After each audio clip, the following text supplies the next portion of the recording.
Well, hello, Richard Ratcliffe, and thank you for giving us this interview.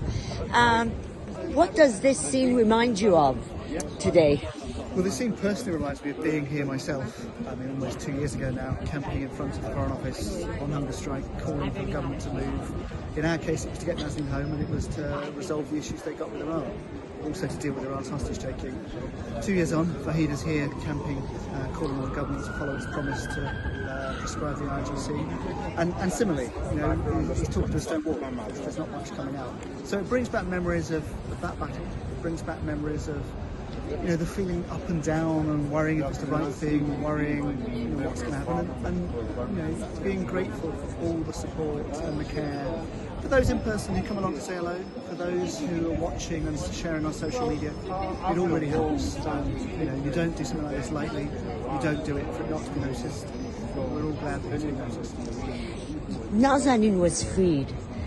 She was finally freed. So what was it that you think really moved the Foreign Office, and how have they changed, and what is your advice to Vahid? To Vahid actually was to say, listen, no government ever gives in on a hunger strike, so you're going to have to leave here empty-handed. They might decide to do something, you might change their minds, there will be private conversations behind closed doors, but they're not going to let you see that. So factor that in, this isn't your last battle, this is a big battle, but you will need to keep going beyond. And that's what happened in our case. When we ended our hunger strike, we had 4 demands. We were 0 for 4. Anyway, what happened afterwards is that clearly the government thought about it, the Foreign Secretary thought about it, and decisions were made that were different from decisions that we made before. You never know in campaigning what works. There's lots of different buttons you press.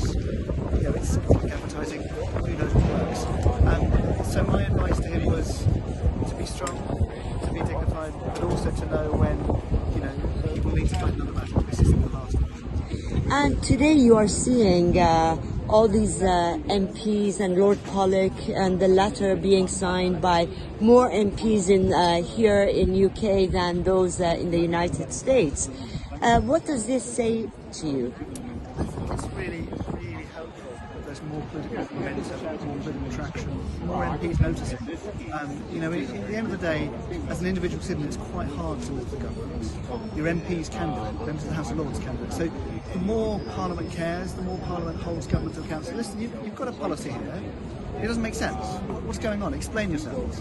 Well, they can sit here hungrily and be a simple, but actually it's Parliament where those hard questions are asked. So I'm glad that a lot of MPs are now coming along with this issue, putting it on the Foreign Secretary's door, putting it on the Prime Minister's door, and hopefully we'll get some answers. Thank you so much, Richard Ratcliffe.